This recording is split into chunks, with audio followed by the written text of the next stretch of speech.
In fact, I considered to get an apartment, sign up for utilities, get a full-time permanent job, making a good income. But once I worked the math on that, the amount of money I was able to put into savings each month was substantially less than I can living this lifestyle.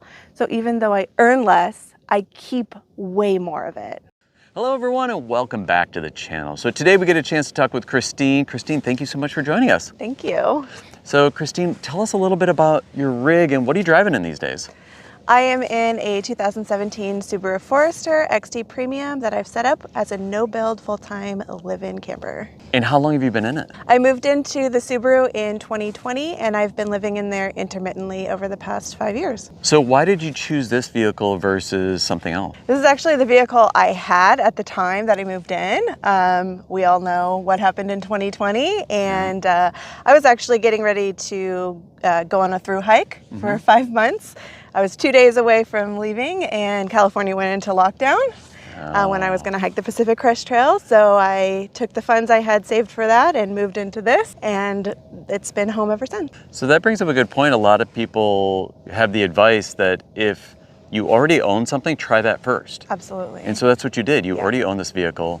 I think that's a great idea. Yeah, and that's kind of why I did the no build too, because it was zero commitment. But I have found over the years, after a few iterations and tweaks, it essentially just works for me. So why build anything out?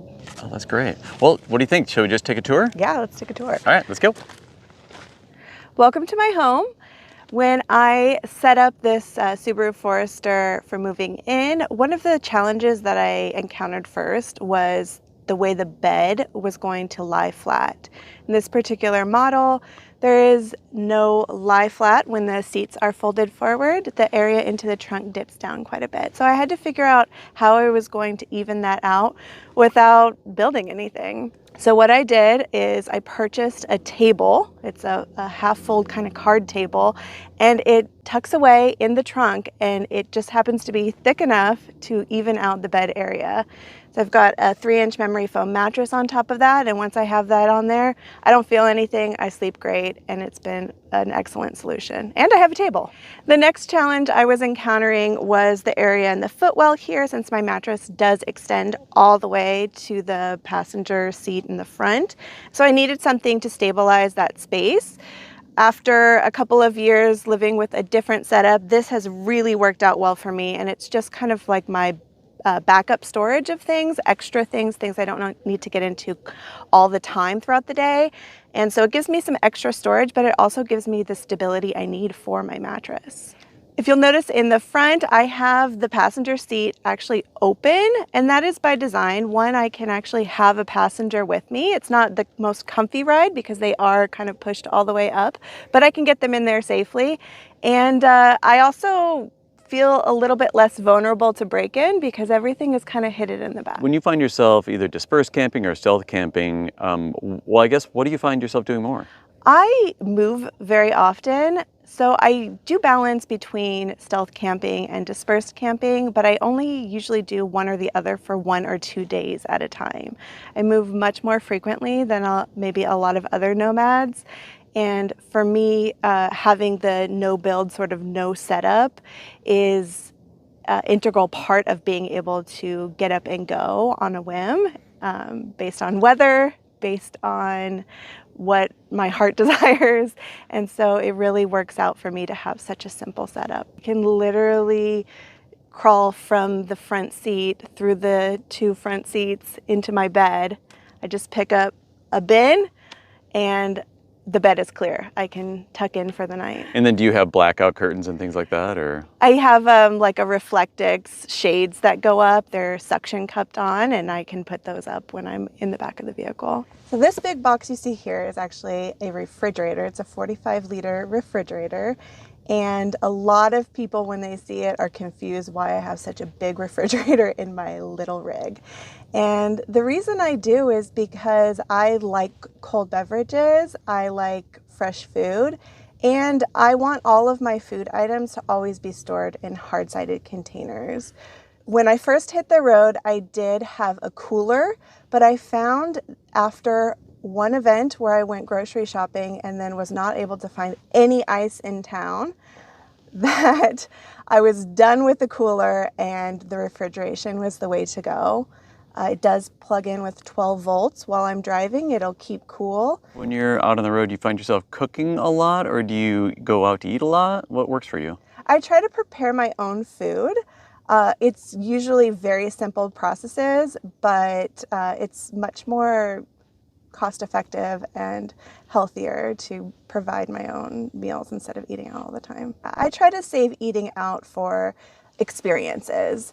If there's something in an area that is notable, then I'll go out and have that. But on a day-to-day, gotta get your own food.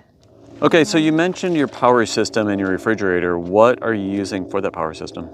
I've got the Bluetti AC70 as my power system, and I really keep it simple. I just charge when I drive. It's pretty effective for me. And so you'd mentioned before that your style of travel, you are traveling a lot. So I guess that kind of lends to that? Yeah, as long as I'm diligent about plugging it in while I'm driving, I can stay powered up. Mm-hmm. And what all do you use the power bank for?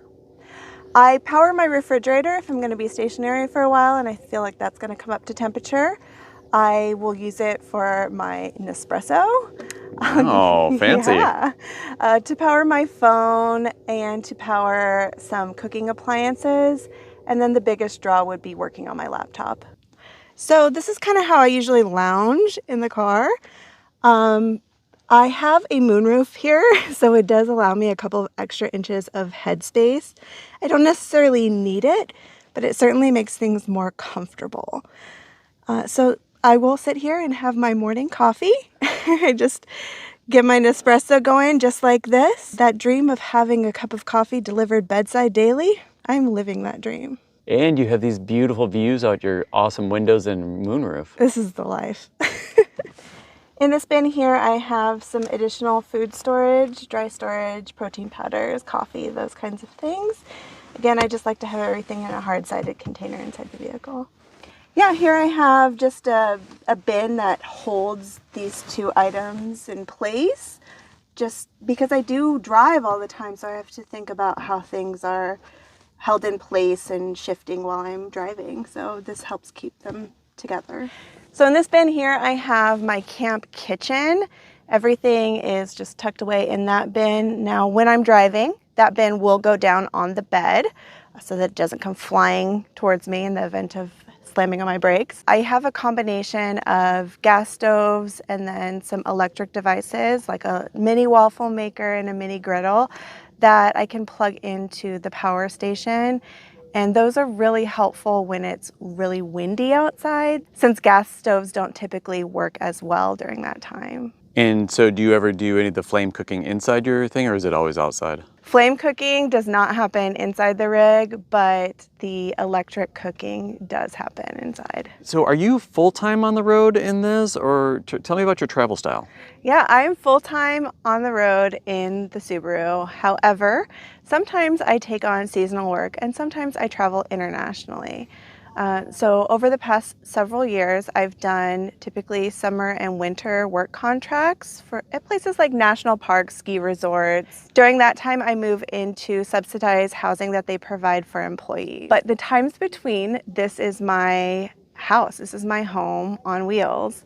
And so everything I need, I have with me.